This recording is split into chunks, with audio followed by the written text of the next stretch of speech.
அழைப்பு மணி எந்த வீட்டில் கேட்டாலும் ஓடி நான் வந்து பார்ப்பேன்.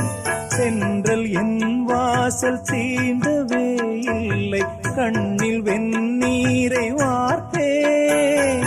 கண்களும் ஓய்ந்தது, ஜீவனும் தேய்ந்தது. ஜீவ தீபங்கள் ஓயும் நேரம் நீயும் நெய்யாக வந்தாய். இந்த கண்ணீரில் சோகம் இல்லை, இன்று ஆனந்தம் தந்தாய். பேத்தி என்றாலும் நீயும் என் தாய். பூவே பூச்சூடவா எந்த